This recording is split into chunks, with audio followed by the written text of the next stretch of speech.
Employ है जो अपने ऑफिस में अपने बॉस से डांट सुन के आ रहा है और अपने घर आके भी बच्चों को मार रहा है। जब इंसान का इमोशनल इंटेलिजेंस लो होता है तो ऑटोमेटिकली उनके रिलेशनशिप से सबसे पहला इम्पैक्ट आता है। सी हमारी लाइफ का एनर्जी और टाइम बहुत प्रेशियस है, तो अगर आप किसी इंसान को चेंज करने में वो सारी एनर्जी और टाइम लगा देते हो तो आपकी सारी बाकी चीज़ें सफ़र करती है। If I am feeling angry because of what my partner talked said to me something about, but मुझे पता ही नहीं कि उसने कुछ कहा जिस कारण से मुझे गुस्सा आया और वो गुस्सा मैं कहीं और निकाल रहा हूँ। Love is a series of complex emotions, that is it. And what do emotions do to you? जब आप इमोशंस की हाइटेंड इंटेंसिटी पे पहुंच जाते हो, इमोशंस क्या करता है आपको अंधा करता है। कि अगर मैं किसी रिलेशनशिप में जा रहा हूँ या किसी से बात करना स्टार्ट करता हूँ and the person is showering with me with so many things, with gifts, with love, with talks, with communication, with conversations, so much so कि मुझे खुद सोचने का वक्त ही ना मिले, तो somewhere I am getting manipulated into being in the relationship, right? But हाँ, अब इस चक्कर में कि मुझे लग रहा है कि वो बहुत पैसे कमा रहा है, मैं नहीं कमा पा रहा हूँ, जिस कारण से मुझे इनसिक्योरिटी होती है, जिस कारण से मैं उससे लड़ना चालू कर देता हूँ, उसको बुरा फील कराना चालू कर देता हूँ, उससे दोस्ती तोड़ लेता हूँ। That is when I let my jealousy act upon me.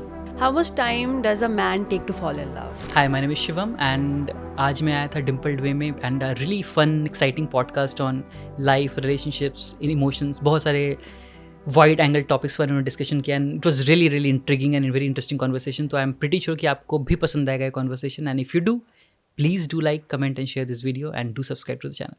Hi everyone, the Dimple way में आप सबका स्वागत है। मैं हूं आपकी होस्ट प्रियंका सारस्वत और आज के एपिसोड में हमारे साथ आए हैं शिवम, जो एक इमोशनल इंटेलिजेंस कोच है और अपने प्रोफेशन से ये बहुत सारे लोगों की हेल्प कर रहे हैं to grow in the personal and professional life.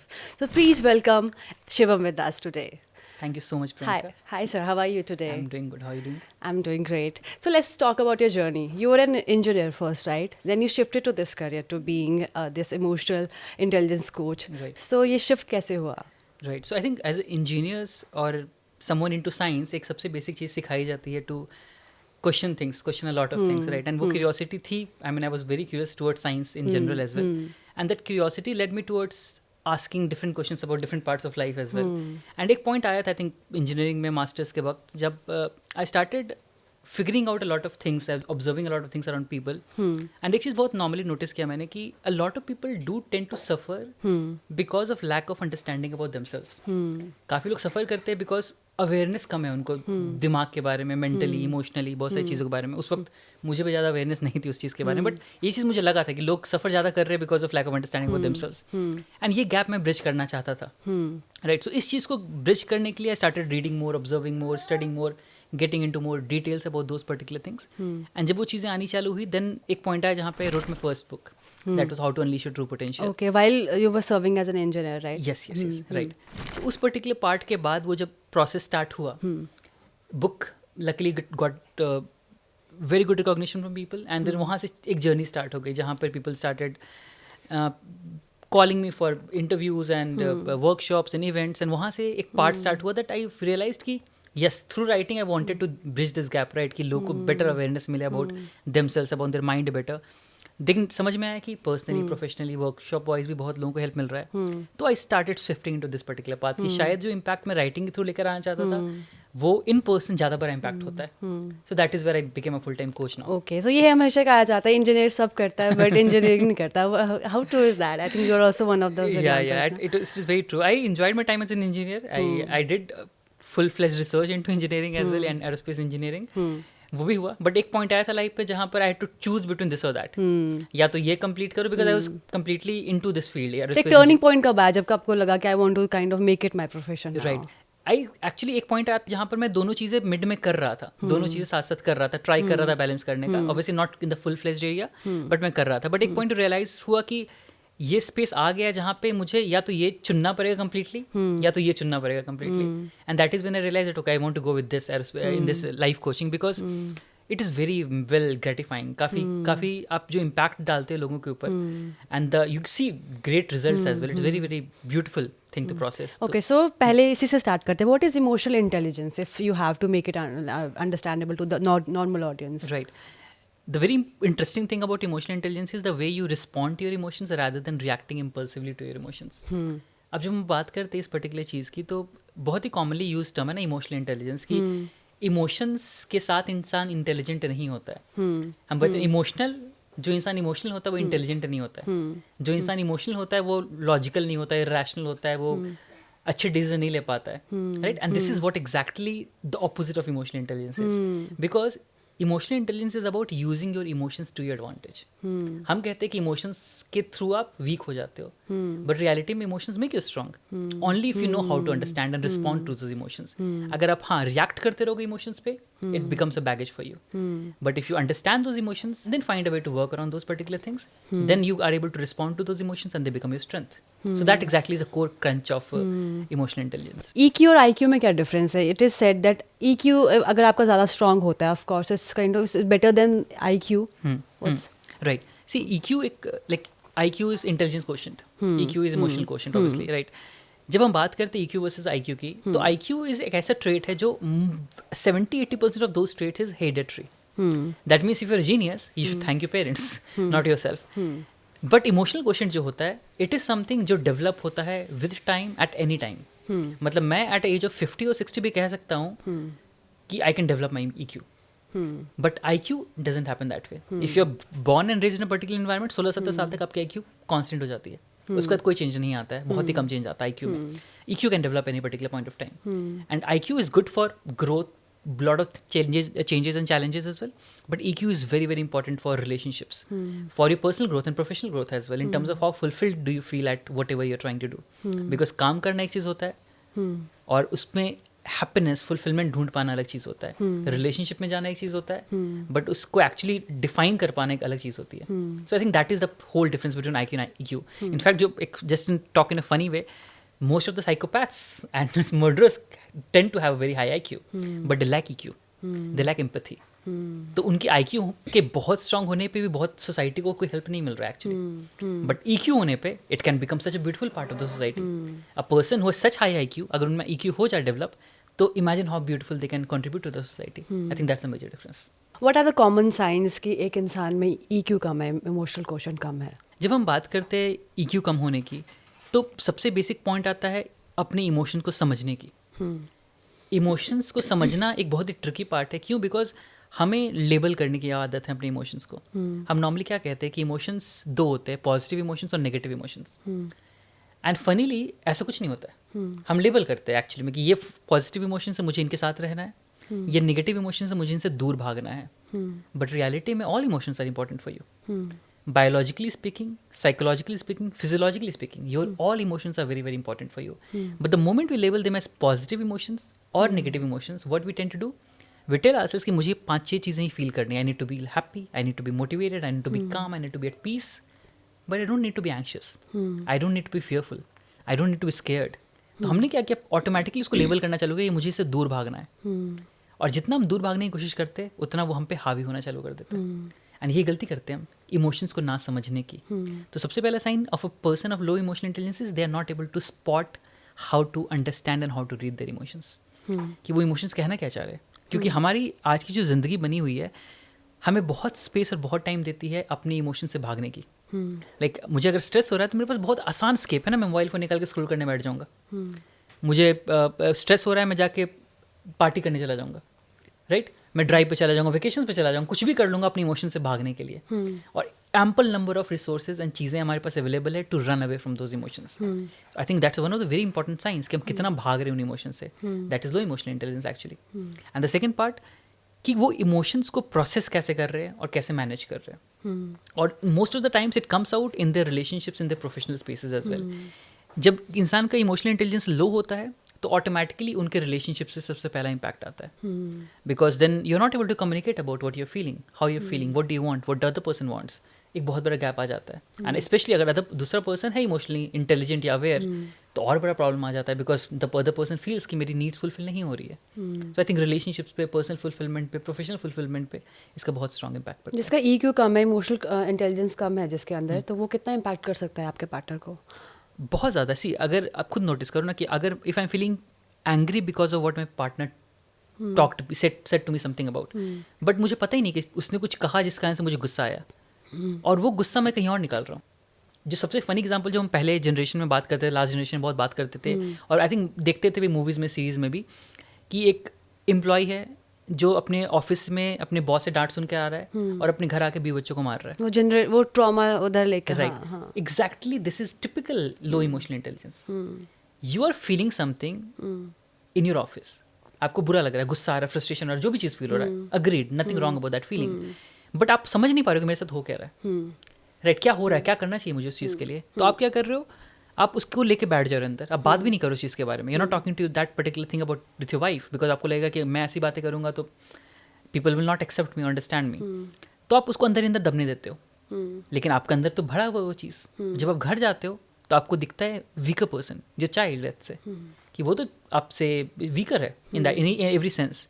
आप अपना सारा गुस्सा, फ्रस्ट्रेशन उसके ऊपर निकाल देते हो. Very pure, very in a very precise way, low emotional intelligence. तो बहुत बड़ा इम्पैक्ट पड़ा रिलेशनशिप पे. Same goes for relationships, romantic relationships, कि आप फील क्या कर रहे हो, आप कम्युनिकेट नहीं कर पा रहे हो. मुझे क्या चाहिए, जब हम बोलते हैं कि मुझे ये 5 चीज़ें चाहिए रिलेशनशिप से, बट मुझे पता ही नहीं मुझे क्या चाहिए, तो मैं कम्युनिकेट नहीं कर पा रहा हूँ. अगर मैं कम्युनिकेट नहीं कर पा रहा हूँ तो मेरी फीलिंग्स भी फुलफिल नहीं हो रही, मेरी नीड्स भी फुलफिल नहीं हो पा रही है. और मैं ये कॉन्स्टेंटली कहूँगा कि you are not the right person for me. I say right कि मुझे नहीं लग रहा है कि you are the right person for me, but मुझे खुद नहीं पता मुझे क्या चाहिए, मैं तो कम्युनिकेट कैसे करूँ, और मैं दूसरे पे ब्लेम डाल रहा हूँ. You are not the right person for me.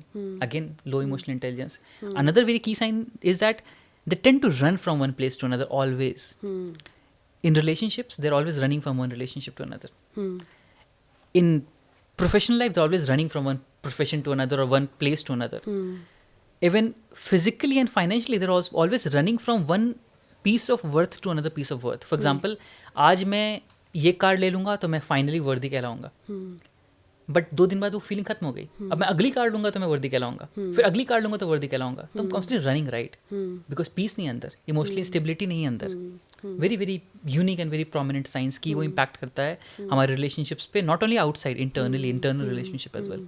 How do someone make themselves emotionally strong, अगर जिसका EQ कम है? राइट, आई थिंक पहला पार्ट होता है, हमेशा जो हम बात करते हैं 3-4 पिलर्स होते हैं इमोशनल इंटेलिजेंस के. The very first pillar of emotional intelligence is emotional awareness. First, be aware of your emotions. What are you feeling? Sad truth is that कि हमें इस बारे में ना समझाया जाता है, ना बताया जाता है, ना पढ़ाया जाता है. हमें नहीं पता एग्जैक्टली. बचपन में अगर आपसे पूछा जाए कि what do you think about your emotions, what do you feel about your emotions, या बच्चे को बताया जाए कि अपने एज अ पेरेंट ये इमोशन आप फील कर रहे हो, पेरेंट्स को भी नहीं पता एग्जैक्टली वो क्या फील करना है, क्या पढ़ाना है बच्चे को. स्कूल्स को नहीं पता, स्कूल का एक फोकस है कि आपको नंबर लेकर आने इतने, बट इमोशंस के बारे में नहीं पढ़ाया जाता हमें.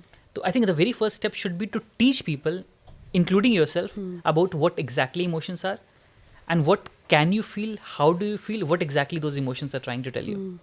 Because हम define कर देते हैं ना कि यही मुझे तो ये पाथ है, मेरा पाथ है, मुझे बहुत सक्सेसफुल इंसान बनना है लाइफ में जाकर. Great, perfect thing, I mean you should definitely do that. But उस प्रोसेस में you're going to feel happy, you're going to feel sad, you're going to feel anxious, you're going to feel dejected, you're going to feel stressful, you're going to feel angry. So many emotions are going to come to the picture. लेकिन आप कहते हो नहीं, मुझे तो सिर्फ success से मतलब है, मुझे और कोई मतलब नहीं, कोई चीज़ से फ़र्क ही नहीं पड़ता है. तो आप क्या कह रहे हो समवेयर कि मुझे एंड रिजल्ट चाहिए, मुझे प्रोसेस में कोई इंटरेस्ट नहीं है. लेकिन प्रोसेस तो आपके साथ हो रहा है, आप मानो या ना मानो. If you accept it, the process becomes beautiful. If you don't accept it, the process will keep on staying inside of you. And if it keeps on staying inside of you, it will keep on piling up. And it will come out in some form or the other. फट के निकलता है फिर बाहर. जो बोलते हैं ना काफ़ी लोग, जो बहुत पाइल अप करके चीज़ों को रखते हैं, फट के निकलता है एक दिन बाहर. Exactly that's what happens. तो आई थिंक वो पार्ट ज़रूरी है, इमोशंस को समझना, अवेयर होना, एंड फिगर आउट करना कैसे मैनेज करना उन चीज़ों को. So sometimes you see that in a couple, a person is emotionally mature, but the other person is kind of constantly hurting you, है ना? So what do you do? What do you deal with that? How do you deal with that? That if your partner is constantly hurting you, and you have communicated it so many times with the person that these are the things that hurt me, and I don't know, they are not being thoughtful about what they are, how their actions are, but it does impact you so badly. So it's kind of hurtful. So how do you deal with that? First, understand this thing कि आप दूसरे इंसान की capability को भी observe करना बहुत ज़रूरी है. मेरी अगर 5 नीड्स है मेरे रिलेशनशिप से, लेकिन वो मेरा पार्टनर के पास वो कैपेबिलिटी नहीं है उन चीज़ों को फुलफिल करने की, तो I can not keep fighting for that, I can not keep punishing my self और द अदर पर्सन कि ये 5 चीज़ें फुलफिल करो. अगर मुझे समझ में आ जाएगा ना कि the other person is not capable of those things, and I should silently talk about it and move out of this particular relationship. Why so? Because हमारी लाइफ का एनर्जी और टाइम बहुत प्रेशियस है. तो अगर आप किसी इंसान को चेंज करने में वो सारी एनर्जी और टाइम लगा देते हो तो आपकी सारी बाकी चीज़ें सफ़र करती है. And sometimes it helps as well, but कितना आप कितना, वो इंपॉर्टेंट पॉइंट है कि अच्छा आप मान लो 6 महीने किसी पे इन्वेस्ट करते हो एंड आपको लगता है कि नहीं शायद other person changes and then the other person is come to that particular point. What if it takes 20 years for you to change the person. तो उस पॉइंट तक आप एग्जॉस्ट हो चुके हो and you are not getting anything back in return in terms of relationships. तो I think ये समझ पाना कि what is the other person capable of first. If the other person is capable but not able to do something about it, then take professional help. Maybe do couple counseling or ask the person to go to counseling or something like that, so that they are able to talk about what they're feeling, understand what they're feeling. Because like I mentioned right initially, हमारी जो life बनी हुई है, हमारे पास बहुत easily options है भागने का अपने इमोशन से. लेकिन इसका मतलब ये नहीं कि हम भाग सकते हैं. इंटरनली तो फील कर ही रहे. अगर वो साइकोलॉजिकली इम्पैक्ट नहीं कर रहा है तो हमें फिजियोलॉजिकली इम्पैक्ट करना चालू कर देता है. जो आज के लेवल पे बीमारियां आप नोटिस करते हो सब स्ट्रेस से आती है. Majority of the diseases and illness come from stress. Why stress? Because you not able to understand and manage our emotions internally, right? तो बात तो वहीं आगे घूम फिर कर कि हमें समझ पाना कि अगर दूसरा इंसान समझ पा रहा है, केपेबल है, तो आस्क हिम और her to go to that process of understanding herself, get to that particular point of self work and inner work. साथ में करो अगर दोनों को वर्क करने की ज़रूरत है. एंड अगर बिल्कुल लगता है कि बहुत ही पोल्स अपार्ट डिफरेंसेस है, मतलब ऐसा है कि मैं कितना भी मेहनत करूँ या कोई भी कितना ही मेहनत करे बहुत वक्त निकल जाएगा हमारा, तो it's better to call it quits and move ahead. Because आप चीज़ों को जितना ड्रैग करोगे आपकी लाइफ या किसी और की लाइफ में इम्पैक्ट पड़ता ही उस चीज़ का. तो एक रिलेशनशिप में इमोशनल रिस्पॉन्सिबिलिटी क्या होनी चाहिए एक कपल में? सी सबसे बेसिक चीज़ है ना इमोशनल रिस्पॉन्सिबिलिटी की. जब हम बात करते हैं तो अगर हम किसी भी रिलेशनशिप की बात करते हैं, what is the most important thing that defines a relationship is emotional intimacy. Intimacy in the sense कि आप एक दूसरे के साथ completely raw, vulnerable, naked हो उस particular person के साथ, and you're not scared of that. That is emotional intimacy. अगर मुझे छुपाना पड़ जाए constantly that मैं इस बारे में बात नहीं कर सकता, इस बारे में बात नहीं कर सकता, ये नहीं कर सकता, वो नहीं कर सकता, मुझे ऐसे देख के बात करना है, वैसे देख के बात करना है, तो हम constantly in a very scared zone, right? तो basic emotional responsibility is to allow each other to be vulnerable with each other, ताकि you can be yourself. both the partners can be themselves. I think जब वो space आ जाता है ना that you both can be yourself in the relationship without any fear of judgment, automatically you are in a very secure space. Then everything follows from there. सबसे core चीज़ यहीं से start होती है. वो आप vulnerable space दोगे, security automatically build होगी, security build होगी, automatically will grow in that particular relationship. Funnily thing and sadly thing is that most of the relationships actually पहला stage नहीं cross कर पाते. आप notice करो majority of the relationship में vulnerability या सिक्योरिटी का बहुत बड़ा इशू है, एंड दैट इज वो ग्रोथ पे पहुंच ही नहीं पाते. आप नोटिस करोगे ना जितना हेल्दी रिलेशनशिप्स होते हैं they grow a lot personally. दोनों पार्टनर्स बहुत ही ग्रो करते हैं लाइफ में अपने, म्यूचुअली भी साथ में भी ग्रो करते हैं और इंडिविजुअली भी ग्रो करते हैं. लेकिन अगर आप खुद सोचो कि फाइट कर रहे हो इंटरनली, कॉन्स्टेंटली फाइट कर रहे हो to be yourself in the relationship, आपकी पर्सनल ग्रोथ पे भी तो इम्पैक्ट पड़ेगा ना, बिकॉज आपकी एनर्जी एग्जॉस्ट हो रही है समवेयर. तो आई थिंक वो रिस्पॉन्सिबिलिटी सबसे important, to allow each other the space to be vulnerable with each other. एक कॉन्फ्लिक्ट को कैसे रिजॉल्व किया जाए without escalating it? I think escalating it again depends on how the other person sees it, because जब आपके emotions आएंगे तो थोड़ा बहुत एस्केलेशन भी हो सकता है. बट कॉन्फ्लिक्ट से पहली बात भागना नहीं है. हम कॉन्फ्लिक्ट का नाम सुनते ही डर जाते हैं. कॉन्फ्लिक्ट होने वाला है, I need to run away from this particular conflict, right? So we start to get away from the whole piece on the idea of the conflict. तो पहली चीज understand that conflict is actually important. जब दो इंसान साथ में आ रहे हैं, two different people, two different individuals and most possibly two different genders coming together, they come with a lot of differences, very large differences, biologically, conditioning wise, beliefs wise, behavior wise, बहुत बड़े बड़े differences है दोनों के बीच में. तो जब differences आते हैं तो आपका दिमाग एक दिन में एक्सेप्ट नहीं करेगा उन डिफरेंसेस को. दिमाग will feel different about it, so automatically conflict will automatically come up. मुझे कॉफी पसंद है, आपको चाय पसंद है, कॉन्फ्लिक्ट है वो चीज़ ना, एक्चुअली डिफरेंस ऑफ आइडियोलॉजी है वो चीज़. बट हम उस बारे में डिस्कस कर रहे हैं कैसे. अगर हम दोनों उस चीज़ को एज अ थ्रेट नहीं कंज्यूम कर रहे हैं या अज्यूम कर रहे हैं, then I am fine with that. ठीक है, आप कॉफ़ी पियो, मैं चाय पीऊँगा, क्या फ़र्क पड़ता है. बट मुझे लगे नहीं मैं कॉफ़ी पी रहा हूँ, आपको कॉफ़ी पीना है, that is a problem. That is where conflict starts. कि वी एंड अप अज्यूमिंग कि if I have this particular way of living the life, you should also have the same. अगर मैं इस तरीके से ज़िंदगी को देख रहा हूँ, आपको भी यही देखना चाहिए. तो ये पार्ट को जब कॉन्फिडेंस खुद में आता है ना, तो automatically you are able to communicate that thing in a much assertive way. वरना जब इनसिक्योरिटी अंदर होती है तो आप चाहते हो दूसरा इंसान भी चेंज हो उस तरीके से, तो फाइट्स वहाँ आते, चीज़ें खराब होती है. But again I think that comes with a lot of communication, with a lot of trust, with a lot of confidence in the relationship as well. Because initially जब हम बात करते हैं relationship की तो somewhere both partners are insecure. आप notice करो कभी जब दो इंसान साथ में आ रहे हैं तो नेचुरली थोड़ा तो फ्रिक्शन और थोड़ी इनसिक्योरिटी तो है ना दोनों के बीच, because they both want to make it work but they both are scared कि चल पाएगा नहीं चल पाएगा, what do I need to do to make it work.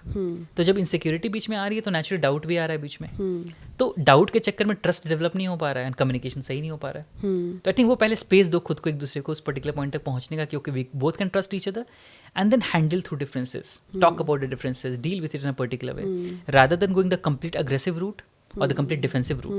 Talk it out in an assertive way. So assertive communication solves the problem most of the times. It's very easy to say but not so easy to implement. But I think that awareness, communication, वो कुछ चीज़ें होती है जो workout के जो हम discuss करते रहेंगे इस सेशन में भी.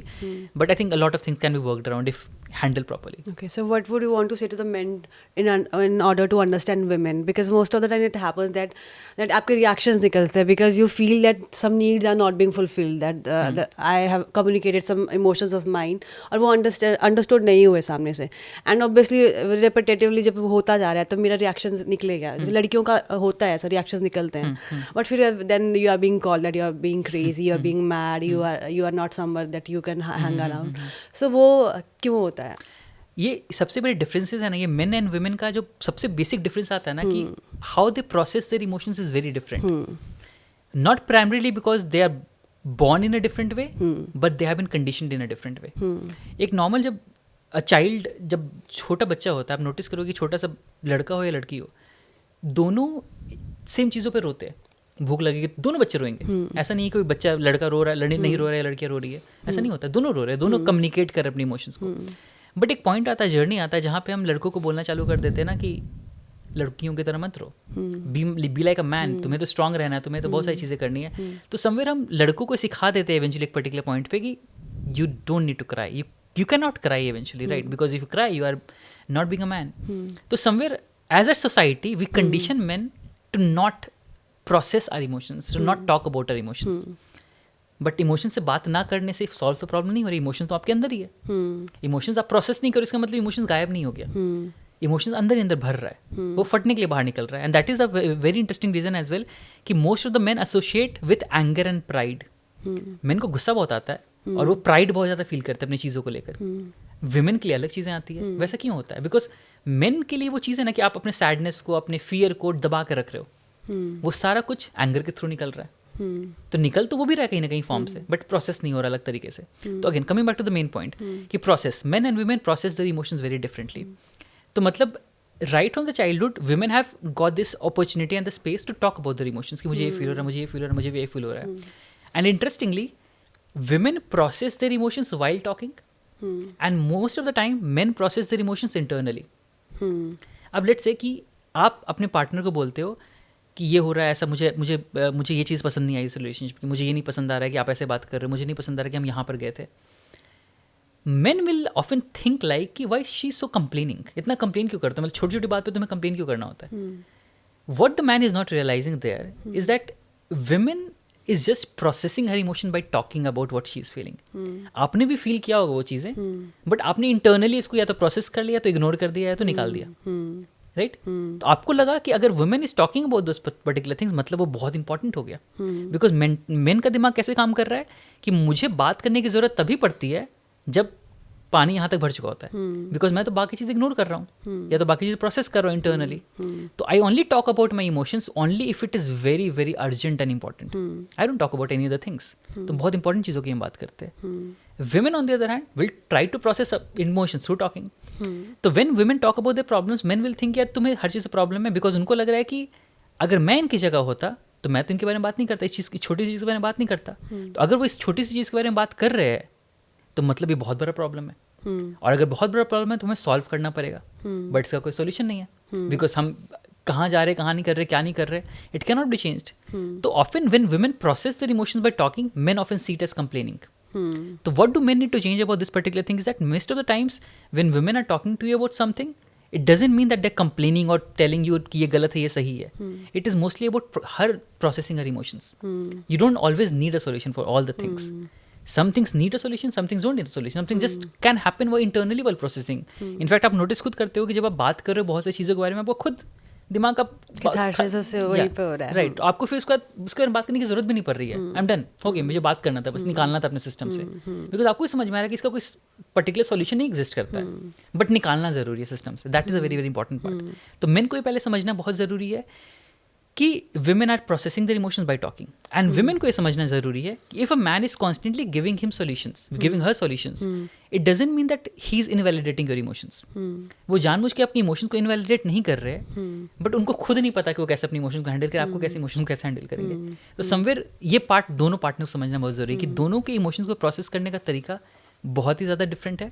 And if they are able to understand this particular thing, okay this difference arises, then we can communicate properly about it rather than taking it too personally. You are constantly trying to invalidate my emotions and the other person saying you are constantly being very complaining, like you mentioned कि it does get toxic at a point then. Absolutely, आप ignore करते रहोगे इस particular चीज़ को ना, कि तुम तो बहुत कंप्लेनिंग हो, तुम तो बहुत इग्नोर कर रहे हो मुझे, लेकिन समझ जाए कि okay this is what is happening, then हम समझेंगे okay it's not a threat. So I allow my women to talk about her feelings rather than taking it personally, everything personally, कि अच्छा वो मेरे ऊपर पिन पॉइंट कर रही है हर चीज़ को। It's not about that, she is just talking about what she is feeling, and most of the times she would not even need a solution for that particular thing. तो I think वो space दे पाना खुद को, that again like I mention right initially कि आधी problem है because of lack of awareness. अभी अवेयरनेस नहीं हमारे पास, बिकॉज हम बात नहीं करते, हम इतने डेप्थ में नहीं जाना चाहते। तो I think this awareness is very important. जब आप समझ जाओगे ना कि this is how the brain operates, you not fight that particular changes, ठीक है this is who I am, that's fine, I would not fight this thing. Automatically, I can handle this in a better way. I think that matters. Okay, so what are the signs that a person or a partner is a narcissist in a relationship? I think बहुत बड़ा term है narcissist because it's a clinical term. हाँ, कहीं ना कहीं शायद हम सब में होता है, बट किसी में एक्सट्रीम होता है। Right. So narcissist disorder is a big term by itself, and हर कोई नहीं होता narcissist। जैसे Instagram पे हम देखते हैं कि your ex might be a narcissist, 5 signs. Right, but reality में ऐसा कुछ नहीं होता है कि हर कोई narcissist नहीं है। Yes, narcissist traits ज़रूर होते हैं। राइट, तो हमें ये समझना है पहले कि वी नीड टू आइडेंटिफाई कि डिसऑर्डर अलग है, ट्रेट्स कुछ और होते हैं। कुछ लोग are very self involve in themselves. अगर हम डिसऑर्डर की बात की जाए तो उनमें एक ग्रैंडियर फीलिंग होती है खुद के बारे में कि I M everything, I am everyone, मतलब मैं ही सब कुछ हूँ, बाकी दुनिया मैटर नहीं कर रही है। They are constantly thinking about themselves, they are constantly bothered about themselves, they are constantly bothered about their needs, they constantly go to the level of manipulation as well so that their needs are being met. They constantly think about, talk about, do everything about themselves. तो वो grandeur वाली feeling आ जाती है उनके life में, and वो चीज़ें आ जाती है। But again like exactly mention कि हम जब लेबल कर देते हैं ना, तो समवेयर वो हमें स्केप दे देता है खुद की पैटर्न्स को इग्नोर करने का, कि हमने बोल दिया मेरा पार्टनर, मेरा एक्स नार्सिसिस्ट था। हो सकता है हो, या हो सकता है कुछ पैटर्न्स, कुछ ट्रेट्स हो, बट उस प्रोसेस में मैंने तो अपना पल्ला झाड़ लिया ना। नहीं हाँ, राइट, तो I think that is also important कि yes maybe my partner had, my ex had some narcissist traits and that was not supporting the relationship at all, but let me also try to figure out what was something that I need to work on as well, because yes मान लिया वो तो अब ex है ही, anyway that person is gone, तो let me just focus on my self now. उसकी क्या गलती थी समझना ज़रूरी है, मेरी क्या गलतियाँ हो सकती है, या गलतियाँ भी नहीं कहेंगे, पैटर्न्स, मेरी क्या पैटर्न्स मुझे हेल्प नहीं कर रही ग्रो करने में, let me identify those things and let me try to work on those areas. I think वो ज़रूरी है। बट हाँ, अगेन सेम पॉइंट नार्सिसिस्ट वाली चीज़ की few things, a lot of things, but I would rather not encourage this particular thing because उससे लोग label करने बहुत जल्दी लग जाते हैं। Okay, so how does emotional intelligence help in detecting red flags in a relationship, in a person before like getting into a relationship with the person? Right, I think it comes with a lot of awareness because when you're emotionally intelligent, you know how love really happens. हम love को एक बहुत ही beautiful, जो कि beautiful है, जो कि हम लव को बहुत ही ब्यूटीफुल, बहुत ही मैजिकल एक्सपीरियंस की तरह बात करते हैं, right, magical, spiritual, soulmate kind of feeling की हम बात करते हैं। बट है क्या love actually? Love is a series of complex emotions, that is it. And what do emotions do to you? जब आप इमोशंस की हाइटेंड इंटेंसिटी पे पहुंच जाते हो, इमोशंस क्या करता है आपको अंधा करता है, राइट? जब आपको गुस्सा बहुत ज़्यादा आता है, आप कुछ देख पाते हो कि आपके आसपास कौन है? जब आपको डर लगता है बहुत ज़्यादा कि आप देख पाते हो कि कहाँ पर आप हो? जब आप एंग्शियस होते हैं, समझ आ पा रहा होता है कि मैं क्या कर रहा हूँ, क्या कर रही हूँ, नहीं समझ में आता है, तो समझ लो ये सारे इमोशंस को इकट्ठा करके लव बन रहा है, with happiness and the other positive emotions as well, the pleasant emotions as well. तो वो इमोशंस में हमें ब्लाइंड ही तो कर रहा है ना समवेयर। तो I think one of the important part about understanding this particular thing with being emotionally intelligent is knowing that आप जब रिलेशनशिप में किसी इंसान के साथ जाते हो, your brain will always trick you into feeling that this is person is God, right?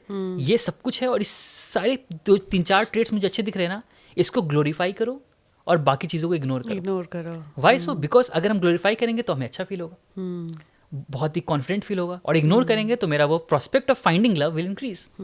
मुझे अगर मैं लव के प्रोस्पेक्ट में रिसर्च करने बैठ जाऊँ कि इस इंसान की गलतियाँ क्या है, तो मैं तो प्यार में पढ़ ही नहीं पाऊंगा फिर। तो मुझे मज़ा नहीं आएगा, वो किक जो मिलता है प्यार से वो नहीं मिल पाएगा।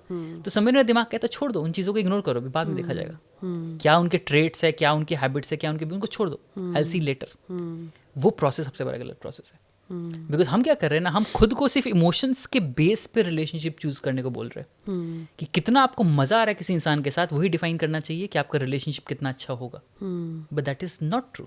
Love by itself cannot dictate how beautiful the relationship is going to be like. Love is beautiful, is amazing, is wonderful, but it cannot have the power or the authority to decide कि आपका relationship अच्छा होगा नहीं होगा। Love के बाद जो चीज़ें होती है वो डिसाइड करता है कि रिलेशनशिप कितना अच्छा होगा। That means respect, communication, understanding, connection and various things, वो डिफाइन करेगा कि आपका रिलेशनशिप कितना अच्छा होगा। लव में तो सिर्फ हाइटेंड चीज़ें होती है, बहुत मज़े से हम बातें कर रहे हैं, रातों भर बातें कर रहे हैं, they do not define anything. मज़ा ज़रूर आ रहा है, किक बहुत मिल रहा है, एंड वो किक भी पर्सनल होता है, सब्जेक्टिव होता है। मुझे किसी और चीज़ से किक मिलेगा, किसी और को किसी और चीज़ से किक मिलेगा। तो मुझे अगर ऐसा पर्सन मिल गया जो उस पैटर्न को पकड़ लेता है और कॉन्स्टेंटली टिक करता है, तो मुझे किक बहुत जल्दी मिलेगा। एंड ये नोटिस करोगे आप बहुत ही ऑफन, आज जब हम बात कर ही रहे सोशल मीडिया वाले वर्ल्ड की, कि लव बॉम्बिंग बहुत ही कॉमन, बहुत ही चीज़, कॉमन टर्म एंड बहुत ही प्रिविलेंट चीज़ दिखती है। लव बॉम्बिंग क्या हो रहा है? लव बॉम्बिंग यही तो हो रहा है, आपके इस नीड को लोग मैनिपुलेट कर रहे हैं कि अगर मैं किसी रिलेशनशिप में जा रहा हूँ, मैं किसी से बात करना स्टार्ट करता हूँ, and the person is showering with me with so many things, with gifts, with love, with talks, with communication, with conversations, so much so कि मुझे खुद सोचने का वक्त ही ना मिले। तो somewhere I am getting manipulated into being in the relationship, right? तो उससे जो चाहिए मुझसे वो तो ले लिया, बट मुझे सोचने का वक्त ही नहीं मिला कि सच में वो इंसान सही था मेरे लिए, नहीं था। बिकॉज मुझे इतना कुछ दे दिया कि इतने कम समय में मुझे लगा इतना कोई कर रहा है मेरे लिए, सही कर रहा होगा, ऐसे क्यों करेगा कोई? तो मैं सोचता हूँ कि अच्छा, शायद इतना कोई मेहनत कर रहा है मेरे ऊपर, इतना टाइम, एनर्जी, पैसा, सब कुछ इन्वेस्ट कर रहा है, maybe the person mean something, but actually वो तो लव बॉम्बिंग है, because the other person wants you to be in love as quickly as you can, so that other benefits and other things can follow. But eventually when those needs get fulfilled, फिर उनकी ज़रूरत नहीं है, तो suddenly वो graph ऐसे जाता है, फिर गिरता है नीचे बहुत ज़्यादा। तो आई थिंक वो अवेयरनेस बहुत ज़रूरी है कि कोई भी चीज़ जब बहुत हाइटेंड तरीके से होती है ना, वो अनसस्टेनेबल हो जाती है। जो आप अभी नोटिस करते हो, I mean being from the industry itself, कि जो आप जब स्टडी करते हो एक्टर्स को, कि बहुत सारे एक्टर्स, बहुत सारे क्रिकेटर्स, बहुत सारे जो इस क्रिएटिव फील्ड में लोग होते हैं, जो जितनी जल्दी इस फेम को, इस पैसे को टच कर लेते हैं ना, उनके लिए उनको मेंटेन कर पाना उतना मुश्किल हो पाता है। क्यों? बिकॉज उनको एक ऐसे पॉइंट पर किक मिल गया जहाँ पर वो केपेबल नहीं थे उसको हैंडल करने के, एंड देन वो किक जब मिल गया तो कॉन्स्टेंटली उसी चीज़ को ढूंढ रहे हैं, because but the journey by itself is mixed with so many things. एक बड़े से बड़ा एक्टर की लाइफ सिर्फ ऐसी नहीं है, उसकी लाइफ में भी ऐसे ऐसे ग्राफ आ रहे हैं, बहुत हाइज एंड बहुत लोज। बट एक 15 साल के 12 साल के बच्चे को किक मिल गया बचपन में ही, तो उसकी लाइफ का फाउंडेशन ही बन गया ना कि मुझे तो बस किक ही दिखना है। तो वो उसको डिफाइन नहीं कर पा रहा कि मैं बाकी चीज़ें कैसे हैंडल करूँ, तो उसकी फेलियर्स वहाँ से डेवलप होना चालू होता है। Same goes for relationship. आपकी रिलेशनशिप में आपको किक मिल गया पहले, तो जब ये लो पॉइंट आ भी रहा है या एवरेज पॉइंट भी आ रहा है, तो आप एक्सेप्ट नहीं कर पा रहे हो। How is it possible? तुम तो कुछ और थे रिलेशनशिप से पहले। ये भी बहुत रहता है कंप्लेन कि पहले कुछ और ही थे and now you have become, क्योंकि लड़के शायद ऐसे उनको लड़कियों को कैसे एज एन ऑब्जेक्ट चेज करते हैं कि जब चेज कर लिया देन ठीक है, तो you are my property, I will shift to some other goal in that. Exactly right, बिल्कुल, which is horribly wrong, which is horribly wrong. But the whole point about it is हमारा as a woman, I think that awareness is very very important. That if someone is doing that to you, you should be aware that this is happening. I know it's not that easy, especially when your mind is getting manipulated through these external activities. But खुद को space दो. Especially if a new person comes into your life, take your time to observe कि मुझे क्या चाहिए relationship से, and वो person मुझे क्या provide कर रहा है. Rather than the kick, rather than the excitement, rather than the energy. Which is good, which everyone likes. But उसके अलावा सस्टेनेबिलिटी के लिए क्या मिल रहा है मुझे? Because sustainability will only come with एक एवरेज नॉर्मल परफॉर्मेंस, राइट? जो बोरिंग स्पेस होता है ना रिलेशनशिप का, वो सबसे इंपॉर्टेंट स्पेस होता है रिलेशनशिप का। एक्साइटमेंट तो रिलेशनशिप का 5% हिस्सा भी नहीं होता है। आप रिलेशनशिप में जब जाते हो तो आपका 80% टाइम तो बोरिंग है। आप क्या कर रहे हो? बैठ के खाना बना रहे हो, बैठ के टीवी देख रहे हो, इंस्टाग्राम स्क्रॉल कर रहे हो अलग अलग जगह बैठकर, ये बोरिंग स्पेस ही तो है ना. And this is the maximum time we do. Excitement का डेट पर जा रहे हो, घूमने जा रहे हो, कितना % टाइम कर रहे हो आप जिंदगी में. तो don't let that excitement define कि वो रिलेशनशिप कैसा है. Let that boring space define कि रिलेशनशिप कैसा है. कि आप उस बोरिंग स्पेस में कंफर्टेबल हो अपने पार्टनर के साथ. कि आप उस बोरिंग स्पेस में अपने पार्टनर के साथ कम्युनिकेट कर पा रहे हो. क्या वो लो स्पेस में भी आप पार्टनर के साथ सिक्योर फील कर रहे हो. That is what defines a relationship. Right. So don't let the excitement define the relationship. Let it happen with a gradual space. Take your time to observe, take your time to understand what the other person is also bringing on the table, and also make efforts to understand what you want from the relationship. Rather than going by the normal norms कि ये 5 चीज़ें चाहिए, कि तुम्हारे पास इतनी salary होनी चाहिए, तुम्हारे पास इतना पैसा होना चाहिए, तुम्हारे पास ऐसा लुक होना चाहिए, जो कि आसान है दिखना या बिल्ड करना भी, बट इमोशनल नीड्स कैसे फुलफिल हो रही है हमारी, आई थिंक वो चीज़ पे फोकस करना बहुत ज़रूरी है. Okay, so how much time should one take to decide that this is the person I want to spend my rest of my life with? It's purely subjective, is very very subjective. But I would say अगर biological या बिल्कुल scientific तरीके से बात की जाए तो at least 6-8 महीने लगने चाहिए to take your time to understand. उससे क्या होता है ना, आप खुद को एक दूसरे को स्पेस दे रहे हो समझने का, एक्सेप्ट करने का एज अ कंप्लीट इंडिविजुअल. आज की डेट में क्या होता है ना कि हम किसी से मिलते हैं ऑनलाइन या ऑफलाइन डेटिंग ऐप से या वट एवर, एंड देन हम बातें करना चालू करते हैं अपने उस इंसान के साथ, और हम 12-12 घंटे, 14-14 घंटे, 16-16 घंटे बात कर रहे हैं उस इंसान के साथ. एक हफ्ते में हमें इतनी बातें कर ली कि अब हमें सब कुछ पता चल गया उससे. एक एवरीथिंग, फिजिकली, मेंटली, इमोशनली सब कुछ पता है उस इंसान के बारे में. आप खुद नोटिस करो, 7 दिन के प्रोसेस में आपको उस इंसान के बारे में सब कुछ पता है. आपको 7 दिन बाद उस इंसान के प्रोज दिख रहे, उसके कॉन्स दिख रहे, उसकी अच्छाइयाँ दिख रही है, उसकी बुराइयाँ दिख रही है, लेकिन आप अटैच्ड नहीं हो अब तक उस इंसान के साथ. तो आप तो उस इंसान को रिजेक्ट कर दोगे ना कि इसमें बहुत बहुत कमियां हैं, बहुत खामियां हैं, मैं नहीं रह सकती इस इंसान से. वही चीज़ अगर 1 साल तक होता, आप 1 साल तक धीरे धीरे धीरे ऑर्गेनिकली उसको ग्रो होने देते, अंडरस्टैंड करते पार्टनर को, अंडरस्टैंड करते उनके नीड्स को, अंडरस्टैंड करते वो कहाँ से आ रहे, क्या नहीं आ रहे, धीरे धीरे वो चीज़ इन्फॉर्मेशन मिल रही है आपको.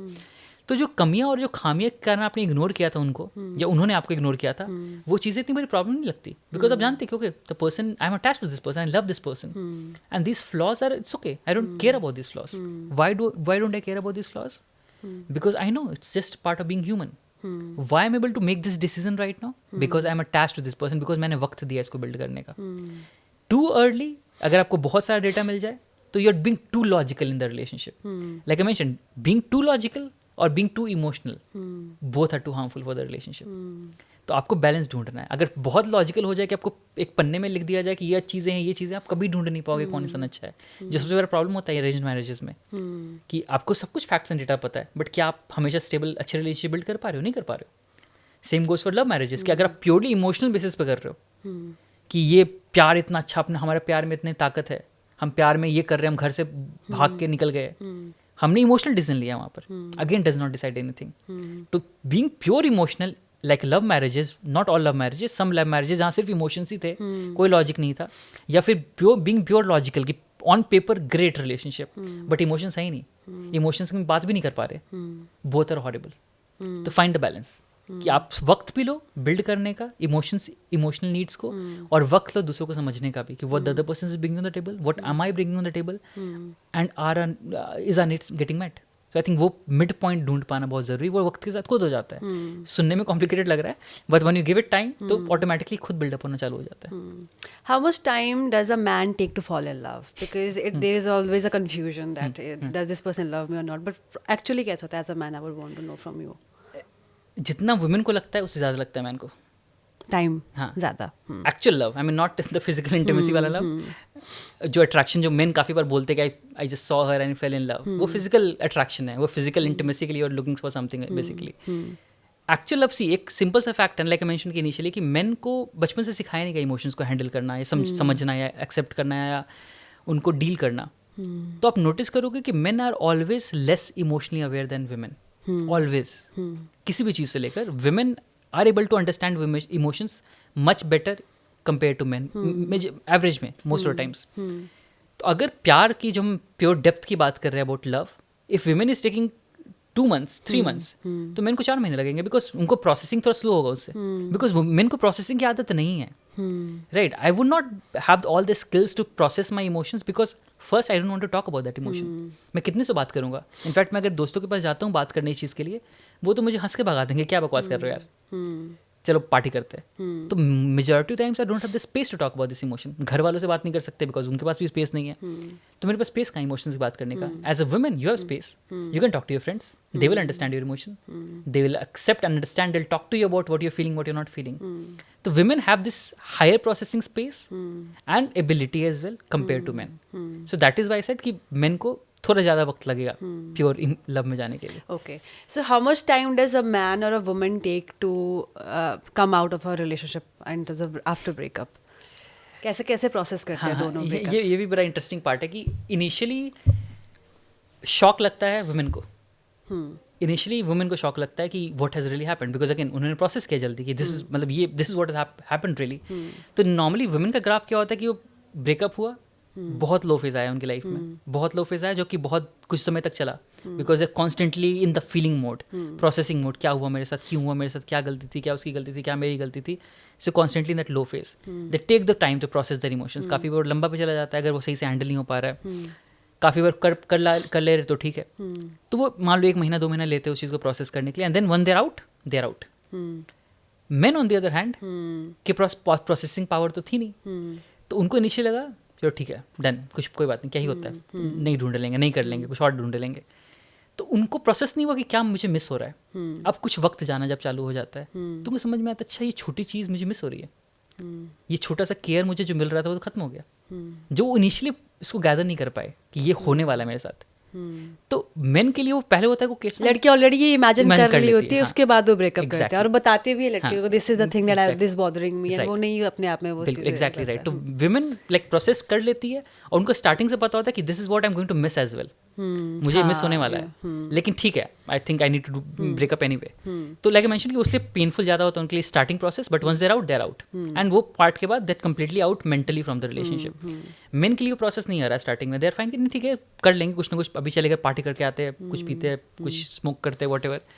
तो वो स्टार्टिंग में जोन में रहते हैं कि हाई टेंडर्स कि ठीक है हो जाए, कुछ ना कुछ कर लेंगे, but then the reality hits in the small moments, and then वहाँ पर स्टार्ट होता है, and then they come start chasing कि okay I am missing something really bad. वापस हाँ, एंड देन यू नोटिस कि तब तक वुमेन हैज मूव्ड अहेड कि नहीं अब तो इट्स डन एंड डस्टेड. और लड़की पे ये भी फिर देन यू ब्लेम किया यार इसने तो जल्दी मूव ऑन कर लिया. This is also a term that is. हाँ बिल्कुल एब्सोल्युटली. तो फिर जब तक मेन को वो समझ में आता है कि यार कुछ मिस हो रहा है, कुछ गलती हो गई, कुछ हमने ज़्यादा जल्दी पुश कर दिया, तब तक it's too late somewhere. When it's too late then again you get to the chase part कि अब मुझे फिर से चेज करना है. 2 पार्ट से, इधर तो आप प्रोसेस नहीं करो इमोशंस को, या आपको चेज बहुत पसंद है कि आपको चेज मतलब you like the chase part of the love but you don't like the hard part of the love. Chase part is exciting because you are getting something in return. The other part of the love relationship जहाँ पे आपको difficult conversations करने हैं, आपको कन्फ्रंटेशंस करने हैं, आपको efforts करने हैं, आपको बातें करनी है, that is not an easy part, specially for a person who is not emotionally aware. तो they want to run away from that particular feeling, so they're constantly in the chasing mode only.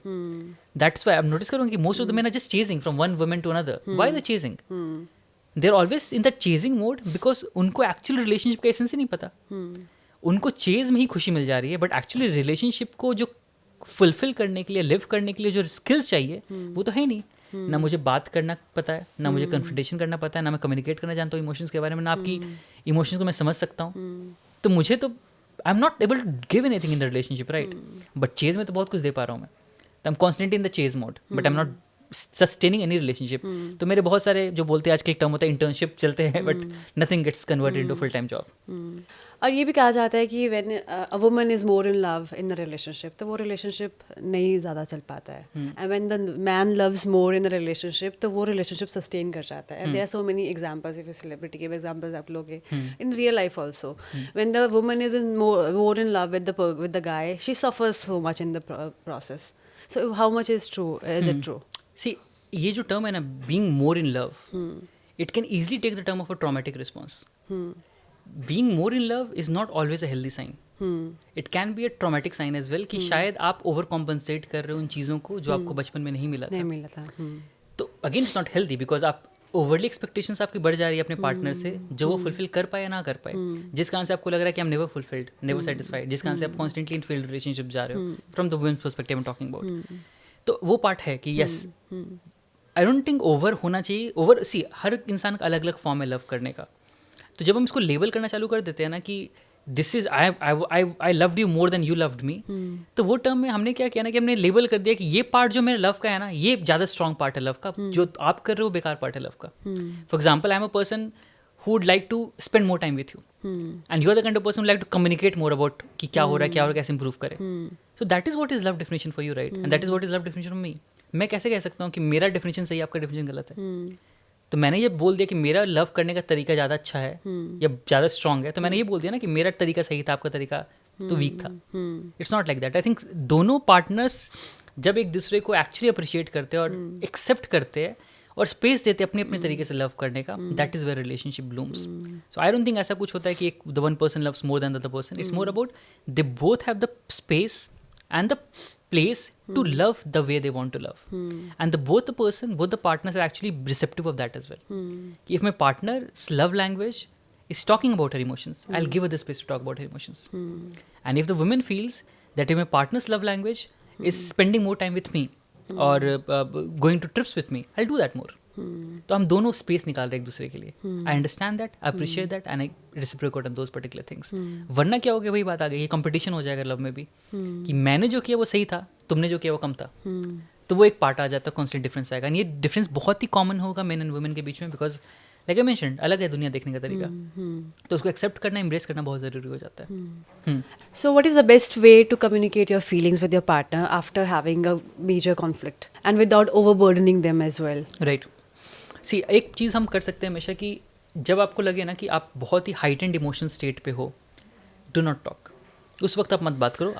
Ask them, tell them कि I need some time off, maybe मुझे कुछ समय दो, एक दिन दो, 2 दिन दो, हफ्ता दो, whatever. Communicate about that particular thing to the partner कि मुझे कुछ वक्त चाहिए to talk about this particular topic, so that the other person also knows कि इस बारे में बात करने वाले.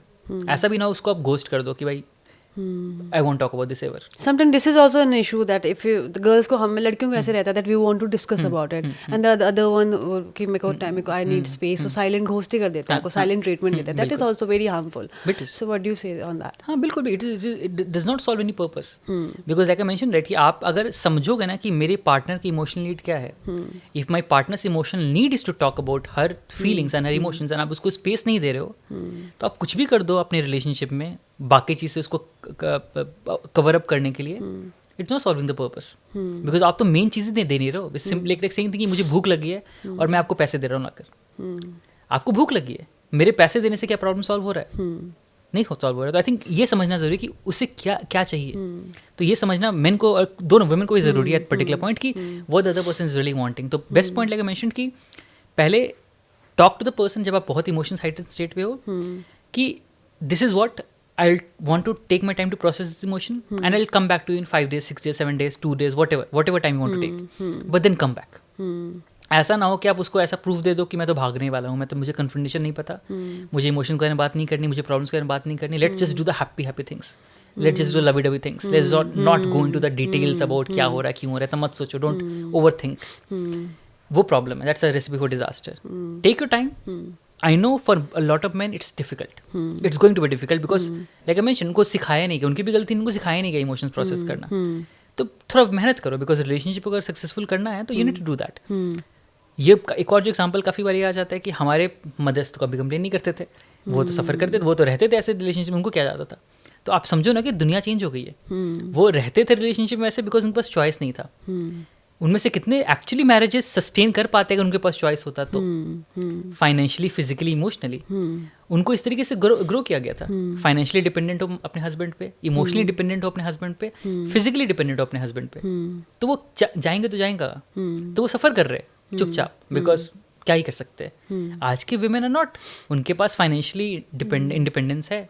Sometimes you see that the men expect you to be kind of independent, that they are attracted to you if you are beautiful, if you are earning and doing good. But at the same time, they expect you to behave the same way that your mother used to do. So there becomes a like major conflict in the relationship. Absolutely. So what do you say on that? It's wrong. It's you need to accept and understand this fact कि अगर आप जो चीज़ें आपको अच्छी लग रही है, it comes with another price. Not price, I would not say it's a good thing actually. It comes with another part of it. कि आपको समझना पड़ेगा कि independence can not be just in the places you want to be independent. आप बोलो कि अच्छा financially independent हो जाओ बट दिमाग से इंडिपेंडेंट मत हो. It's not possible, right? You need to be like behaving as a house. जो Exactly right. To accept the totality of the person, not the bits and the pieces you accept and you want to see in that particular person. तो वो समझना बहुत ज़रूरी है कि especially for men, because वही बात आ जाती है काफ़ी बार कि हमारे घर में तो ऐसा नहीं होता था, हमारे घर वाले तो एक्सेप्ट नहीं करेंगे, हमारे घर वाले में तो चलता था ये सारी चीज़ें, ये फेमिनिज्म कहाँ से बीच में आ गया, so many things come into the picture. And ये उल्टा साइड भी होता है, from women side as well. काफ़ी बार आता है कि my dad used to do this, my dad still does this for me. तो वो कंपैरिजन आता है काफ़ी बार. लेकिन हाँ, I think any comparison with your parents, be it your dad or be it your mom, is unhealthy. Your partner is an independent person by itself. आपको problem है, बात करो उस प्रॉब्लम के बारे में. But the moment you bring another person as a comparative meter on to the relationship, it's not going to work out. आप उस पर्सन को इनसिक्योर कर रहे हो. So let's talk about parents now. They come from a different background and different sort of mindset, right? So sometimes it happens कि आपको बहुत सारे conflicts उनके साथ हो जाते हैं. You disagree with so many things that they say, but you don't have to be aggressive. At the same time, you have to be respectful as well. So how to maintain that? I think at times when you're growing ahead in life, you need boundaries, even with your parents. काफ़ी बार ज़रूरत पड़ती है उन boundaries की. क्यों? Because आपके parents का जो तरीका है दुनिया देखने का वर्सेस आपका जो दुनिया देखने का तरीका है अलग हो सकता है. इनफैक्ट आपके पेरेंट्स ने ही आपको स्पेस दिया था वो दुनिया अलग देखने का, बिल्ड करने का तरीका, राइट? तो that is totally fine. But अगर वो नहीं समझ पा रहे या बहुत ही कॉन्फ्लिक्ट से बहुत ही आर्गूमेंट्स हो रहे हैं, then at times it's needed to draw some boundaries, draw some line in a very healthy way, not in a forced way कि मैं तो ये कर रहा हूँ, मैं तो छोड़ के जा रहा हूँ. Something like that, in a very positive way. Not every time it is going to be taken positively. काफ़ी बार उन बाउंड्रीज को नेगेटिवली ही देखा जाए. कैसे क्रिएट की जाए वो boundary? Right. I think first awareness कि हम क्या चाहते हैं. For example, if I am living with my parents and मेरा अपना पर्सनल जीने का तरीका है, मेरे अपने फ्रेंड सर्कल है जो मैं इस पर्टिकुलर पॉइंट पे उनके साथ टाइम बिताना चाहता हूँ, घूमना चाहता हूँ, ट्रैवल करना चाहता हूँ, whatever. But for my parents it's a big no. तो मुझे भी एक्सेप्ट करना पड़ेगा कि I am living with my parents for whatever reason. तो वहाँ पे I need to come to that mid point as well, right? मुझे भी मिड पॉइंट पे तो आना चाहिए. मिड पॉइंट पे कैसे होगा कि उनकी कुछ चीज़ों को एक्सेप्ट करना और अपनी कुछ चीज़ों के बारे में बात करना कि this is what is happening. अगर मुझे लगता है कि नहीं, वो एक्सेप्ट नहीं कर रहे कि मुझे बाहर जाऊँ घूमने, और मेरे लिए घूमना और बाहर जाना बहुत इंपॉर्टेंट है, then I should do something about it. I should find maybe go to new city to find a job और समथिंग लाइक दैट, ताकि मुझे वो बाउंड्री अच्छे से प्रॉपर डिफाइन हो सके. अब ऐसा नहीं हो सकता ना प्रॉपर्ली कि मैं एक रूल्स जहाँ पे एक तरीके से बिल्डअप थी, सही रूल था गलत रूल था, that different part of the story. उस रूल को हम डिस्टर्ब नहीं कर सकते based on what I want, being in the same place, because वो नहीं समझने वाले. It's like 4 versus 1 kind of thing कि आप चाहोगे कि वो समझ जाए बट वो नहीं समझ रहे और आप कॉन्स्टेंटली एक बैटल फाइट कर रहे हो. Instead try to change the behaviour, change the behaviour, change the surrounding, change the environment, so that you can do the things which are important for you as well. ताकि जब आप वो चीज़ें कर पाओगे ना, फॉर एग्जाम्पल अब मैं चला गया बैंगलोर, वहाँ बैठ के वहाँ जॉब कर रहा हूँ एंड वहाँ जो जिंदगी जी रहा हूँ, तो मेरे अपने पेरेंट्स की तरफ रिजेंटमेंट भी कम हो जाएगा. कि अब मैं उनको एक्चुअली उनके साथ टाइम बिताना चाहूँगा जाकर, क्या जस्ट एक हफ्ता का छुट्टी करके जाते हैं उनके पास, वक्त बिताते हैं. लेकिन अगर मैं कॉन्स्टेंटली रह रहा हूँ, मैं 1 घंटा भी सामने नहीं बैठने देखना चाहूँगा उनको, क्या लड़ाई होती बैठ के फ़ायदा नहीं है कुछ भी तरीके से. तो आई थिंक वो ज़रूरी है. Sometimes that healthy boundary allows you to also build and regain the trust in the relationship as well. If your parents are emotionally distant with you, तो उनके साथ रिलेशन आप कैसे बिल्ड कर सकते हो to get back, I think to start to have a good communication? Emotionally distant with you with why? जैसे आप, I think someone's nature may be that way. अगर नेचर है तो फिर तो कुछ नहीं कर सकते आप. अगेन लाइक कुछ कर तो बहुत कुछ सकते हो, लेकिन आप क्या उतना टाइम, एनर्जी, स्पेस डालना चाहोगे उनको चेंज करने में जिनके पास 50-60 साल का रिजिड बिलीफ सिस्टम है? आपने डाल भी दिया वो एफर्ट कि उनके 50-60 साल ओल्ड बिलीफ सिस्टम को चेंज करने का, आपको बहुत टाइम, एनर्जी चला जाएगा उस चीज़ में, आपकी लाइफ पीछे रह जाएगी. And that will also bring you a lot of resentment for you कि मैंने इतना कुछ दिया आपके लिए, चेंज करने के लिए ट्राई किया, आप तो चेंज हो नहीं रहे हो, बट मेरी लाइफ छूट गई पीछे.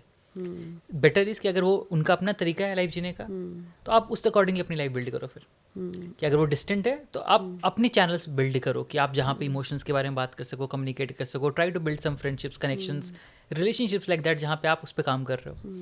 You are able to communicate about your emotions, because हम उनको शेक करना, उनको चेंज करना can be very difficult part. Okay, so what should be the right age to get married according to you? Again, a very subjective question कि depend करता है person to person, उनके ambitions, उनके wants, उनके desires क्या क्या है. But मेरे से अगर पूछा जाए वो पर्टिकुलर क्वेश्चन, तो I would say somewhere 27-28, mid 20s. I know, too early. It's too early. Too early. For some. Some people it's too early. And again, like I mentioned, subjective. Depends on what the person wants from their life. जिसकी life के ambition है, मान लो कि मुझे पहला priority life है successful होना, एम्बिशंस को फुलफिल करना, second is relationship and marriage, then late जाओ. अगर आपकी लाइफ का प्रायोरिटी कि मेरा रिलेशनशिप प्रायोरिटी लाइफ में, बाकी चीजें साथ में होती रहेंगी. And how to be guilt free about it as well, because societal pressure is so much on you. Right. I think ownership कि मुझे क्या चाहिए जिंदगी से, मुझे जो चाहिए जिंदगी से वो दूसरे इंसान को नहीं चाहिए होगा, या मेरे पेरेंट्स को नहीं चाहिए होगा. तो वो ओनरशिप लेना कि okay, for me at this point of life or at any point of life, I want my career to strive.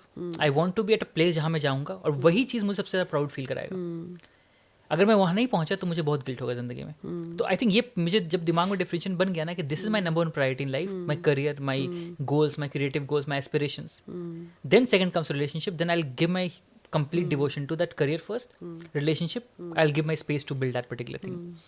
लेकिन if I tell myself or anyone कि मेरे लिए पहला प्रायोरिटी रिलेशनशिप होता है, मतलब मैं चाहता हूँ खुशहाल जिंदगी जीना, बस मतलब करियर में पैसे कम कमा लूंगा कोई बात नहीं, बीवी बच्चे होंगे, मतलब normally I live a normal middle class life, I am happy with that, let's say मेरा वो गोल है. Then early, why so early in 27 28, simple point, आपके पास स्पेस है खुद को समझ पाने का, एक दूसरे को समझ पाने का.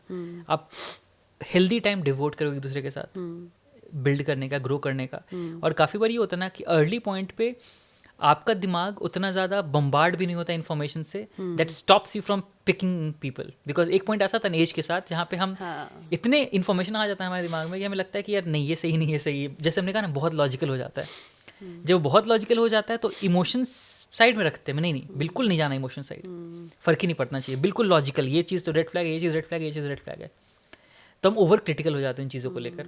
और यंग में जब 20s वाले एज में क्या होता है कि हम थोड़े इमोशंस में काम कर लेते हैं, right, not in the right way always. तो आई थिंक वो मिड, दैट्स व्हाई कि early 20s can be very emotional, the late 30s can be overly logical, mid can be slightly balance of those particular things, again depending on the person to person, but I feel that. What steps can someone take to strengthen their bond with siblings if there is distance between siblings? Again, first thing depends कि क्या वो बचपन से या किसी particular incident के बाद वो डिस्टेंस बनना चालू हुआ. अगर बचपन से है तो बहुत कम कुछ कर सकते हो आप उस चीज़ के लिए, मतलब थोड़ा बहुत डेवलप कर सकते हो, बिल्ड कर सकते हो by talking, by giving them the space, by doing things differently than what you used to do as a child. But अगर बाद में कुछ इंसिडेंट हुआ है, then maybe spend some time together, talk about what really happened. क्या हुआ था, क्यों हुआ था, कैसे हुआ था, what do you feel about that particular thing, revisiting those particular things, only if you are in the space, mental space to do that. उससे क्या होगा कि आप दोनों एक दूसरे को एक safe secure environment and space दोगे उस मेमोरी, उस इंसिडेंट के बारे में बात करने का जो आपको बहुत हर्ट कर रहा था, राइट. तो वो थोड़ा शायद वो ट्रॉमा, वो थोड़ा इम्पैक्ट, वो लड़ाइयाँ कम हो जाएंगी and automatically you will be able to handle it in a better वे.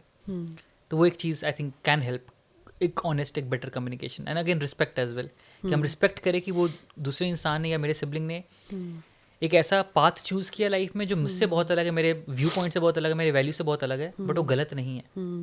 हर इंसान के वैल्यूज अलग अलग होती है. तो मेरे लाइफ जीने का तरीका should not always be the same that you are trying to do, right.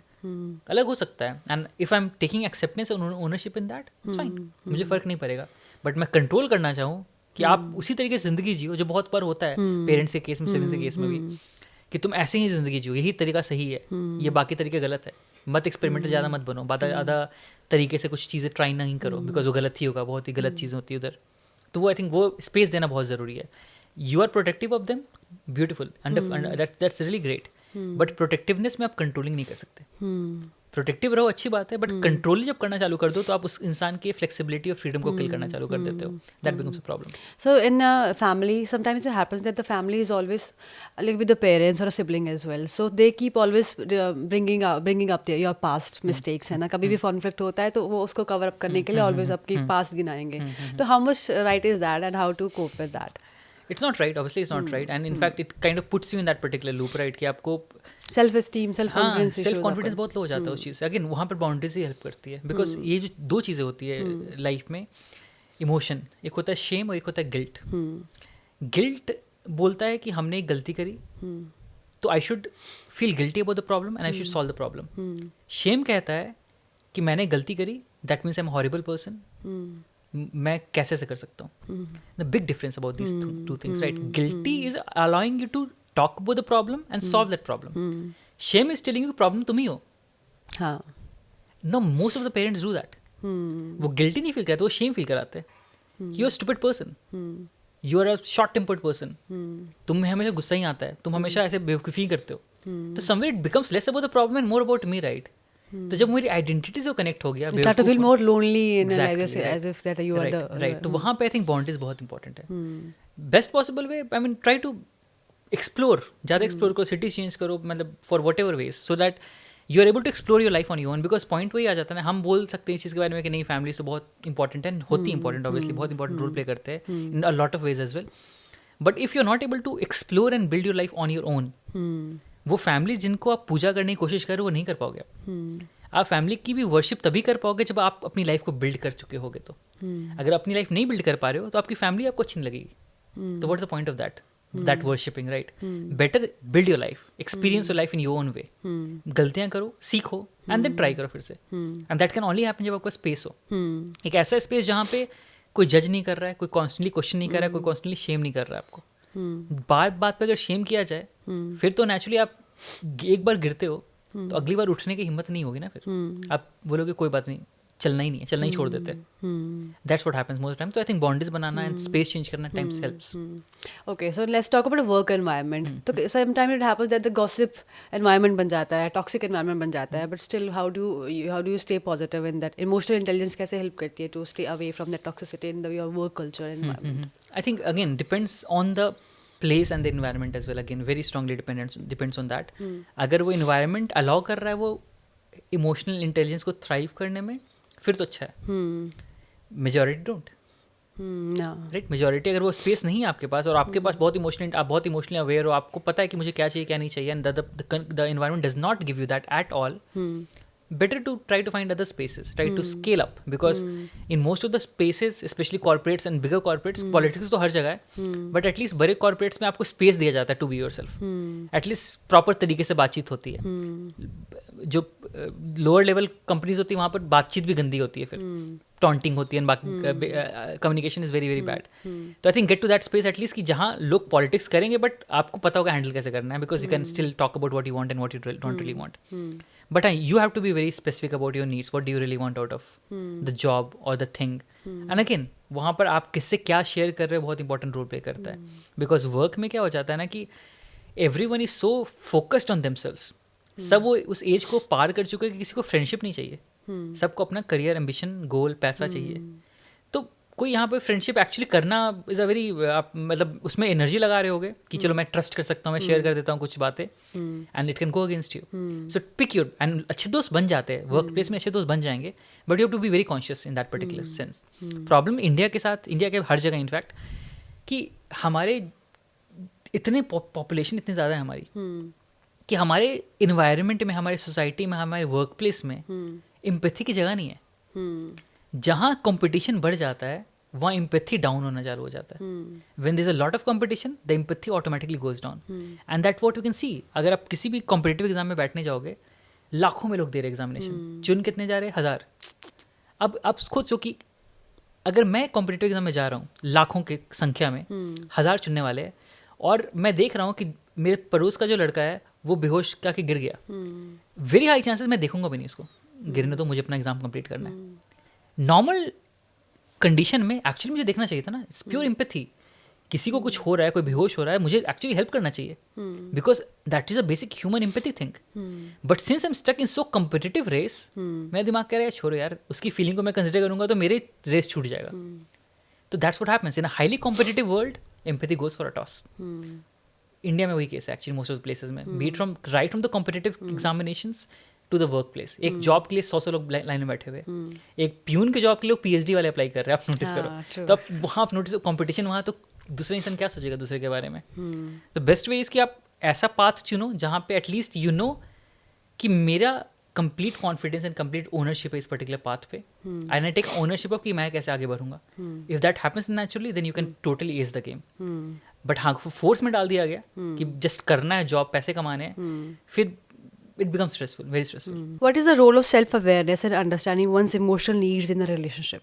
I think emotional needs की जब हम बात करते हैं ना, तो एक ऐसी चीज़ आ जाती है जहाँ पे we need to be very conscious कि वो है क्या, first of all. And emotional needs are something जो हम बात नहीं करते, ना हमें कभी सिखाया गया बचपन से, ना समझाया गया है, ना हमें पता है एग्जैक्टली इमोशनल नीड्स होते क्या है। बचपन में जब छोटा बच्चा रोता है, कोई उसे भूख लगती है वो रोता है, उसको वॉशरूम जाना वो रोता है, उसको नींद आ रही वो रोता है, उसे नहीं पता कैसे कम्युनिकेट करना अबाउट फिजिकल नीड्स, तो वो रोना चालू कर देता है। बट हम बच्चों को सिखाते हैं फिर कि अच्छा भूख लगी, बताओ भूख लगी है, तो बच्चा कम्युनिकेट करना सीख जाता है। नींद आ रही है, बोलो नींद आ रही है, सुलाना चालू कर देते हैं। तो फिजिकल नीड्स हमने सिखा दिया बच्चे को, बट इमोशनल नीड्स हम सिखाते हैं क्या? नहीं, हमें नहीं पता, हमें खुद नहीं पता इमोशनल नीड्स मेरे क्या है। And that's very very important कि आप पहले आइडेंटिफाई करो कि मेरी इमोशनल नीड्स क्या है। That could be security, that could be attention, that could be meaning in life, that could be purpose, that could be validation, various emotional, बहुत सारे इमोशनल नीड्स होते हैं। आइडेंटिफाई कि मेरी इमोशनल नीड्स क्या है, and then try to figure out कि मैं उसको फुलफिल करने के लिए क्या कर रहा हूँ, right, through my relationship, through my friendships, through my own self, so that I understand कि मेरी कुछ चीज़ें हैं जो मुझे फुलफिल करनी है बाई हुक और बाई क्रुक। नहीं करूँगा तो मुझे अजीब लगेगा, मुझे अनफुलफिल्ड फील होगा। होता है ना काफ़ी बार कि हम everything goes good for life, सब कुछ अच्छा चल रहा था ज़िंदगी में, अचानक से एक दिन आता है जहाँ पे लगता है यार बहुत लो फील हो रहा है, नो रीज़न एट ऑल, सब कुछ सही चल रहा है लाइफ में। मतलब अगर प्रैक्टिकली लिखने बैठेंगे ग्रैटिट्यूड जर्नल में, अच्छा तो चल रहा है, लाइफ में इतनी कुछ है, लोग बोलेंगे तुम्हारे पास इतना कुछ है, इतना सक्सेसफुल हो तुम जिंदगी में, why you feeling so low about yourself? But हो रहा है फील, क्यों? Because although I am happy, although I am getting so many things on paper, मेरी इमोशनल नीड्स फुलफिल नहीं हो रही हुई है। ना मेरे पास कोई बात करने को, ना मुझे कहीं सिक्योर फील हो रहा है, ना मुझे कोई इन्वायरमेंट है अटेंशन मिलने वाला, वैलिडेशन वाला, तो मेरी इमोशनल नीड्स फुलफिल नहीं हो रही है। तो वही बात है कि जब भूख लगती है तो हमें गुस्सा आता है ना, सिमिलर वे कि जब इमोशनल नीड्स फुलफिल नहीं होती है तो हमारी लाइफ लो फील होना चालू हो जाता है। So what's your advice on parenting, healthy parenting? Protectiveness very very important, कि आप स्पेस दो अपने बच्चे को, initial few years, formative years जो होते हैं 2-3 साल 4 साल, उसे स्पेस दो ऐसा जहाँ पे वो सिक्योर फील कर सके इन देमसेल्व्स। काफ़ी बार हम उसको अलग अलग फॉर्म्स में ले जाते हैं, या तो मार कर, या तो पीट कर, या तो ओवरली एक और तरीके से उनके नीड्स को कॉन्स्टेंटली फुलफिल करके, जस्ट सो दैट उनका दिमाग डाइवर्टेड रहे। एक चाइल्ड को रेज करना सबसे डिफिकल्ट पार्ट है, बहुत डिफिकल्ट पार्ट है, because it doesn't come with a manual, आपको पता ही नहीं क्या करना है, राइट। एंड जब वो चीज़ आता है तो आप क्या करते हो, फील करते हो कि यार हो क्या रहा है मेरे साथ, तो आप एक्सटर्नल वेज का हेल्प लेना चालू करते हो, so that the child can be managed और controlled. We want to control the child, we want to manage the child. How do we control the child? पहले के ज़माने में पीटते थे कि बदमाशी मत करो, एक थप्पड़ लग जाएगा, बच्चा चुपचाप हो जाता था। आज के ज़माने में मोबाइल फ़ोन पकड़ा देते, एक्चुअली सेम ही काम कर रहा है ना वो भी, तो आप उसे चुप ही तो करा रहे हो ना, वो एक्सप्लोर करना चाहता है दुनिया, आप उसे मोबाइल फ़ोन पकड़ा के बैठा देते हो, वो कह रहा है पीटने वाला ही काम है, बस आप फिजिकल अब्यूज़ नहीं कर रहे। तो वो अंडरस्टैंडिंग कि आप स्पेस दो बच्चे को ग्रो करने का, रेज होने का, एक्सपेरिमेंट करने का, एक्सप्लोर करने का। So be protective of the child but do not control the child. ये भी कंट्रोलिंग ही है समवेयर इन सर्टेन वेज, मारना, पीटना, या कहीं से उनका दिमाग डाइवर्ट कराना to a particular thing is an controlling aspect. तो कंट्रोल ना करो, उनको स्पेस दो एक्सप्लोर करने का, बट उसके लिए टाइम चाहिए। अब ये बड़ा इशू आ गया आज के लाइफ में, कुछ टाइम नहीं है हमारे पास, बिकॉज पेरेंट्स को भी काम करना है, पैसे कमाने हैं, nothing wrong about that, because ज़रूरी भी है, आइडेंटिटी एंड इंडिविजुअलिटी सबकी अपनी। बट आई थिंक ये बड़ा इंपॉर्टेंट पार्ट है जो मैं चाहता हूँ कि लोग इस बारे में सोचे, इस बारे में कि जब आप पेरेंट बनते हो, when you become a parent, आपकी लाइफ स्लो होगी, your life will get slow. Rather than running away from the slowness, embrace that slowness. Rather than telling yourself कि यार मेरी लाइफ रुक गई, बहुत मेरा करियर में मेरा ग्रोथ नहीं हुआ, मुझे इंक्रीमेंट नहीं लगा, मेरी लाइफ मतलब कुछ नहीं कर पा रहा हूँ, कुछ नहीं यहाँ नहीं कर पा रहा हूँ, मूवी नहीं देख पा रहा हूँ। Understand that, okay this is such a beautiful ways of my life. Challenges बहुत है, अंडरस्टैंडेबल, बहुत सारे चैलेंजेस है, लेकिन I need to embrace this slowness. अगर मैं स्लोनेस से भागने की कोशिश करूँगा, then it becomes a problem, and then I'll get to that respite, या तो मारो पीटो या तो मोबाइल फोन पकड़ो, and then it becomes a vicious cycle कि बच्चे को कंट्रोल ही कर रहे हो पर्टिकुलर वे से। तो आई थिंक खुद को वो स्पेस दो कि if I become a parent, if I've taken the responsibility to become a parent, it is also my responsibility to allow myself to be slow for a while. Increment को थोड़े दिन रुकने दो, कोई फर्क नहीं पड़ता है ज़्यादा। जॉब को छोड़ो मत, अपनी लाइफ डिवोट मत कर दो उसके ऊपर कि मैंने तुम्हारे लिए 3 साल नौकरी छोड़ दी। वो जनरेशन ट्रॉमा को भी कैसे तोड़ें, क्योंकि वो मेरे दादा ने शायद पापा के साथ किया था, पापा ने हमारे साथ किया।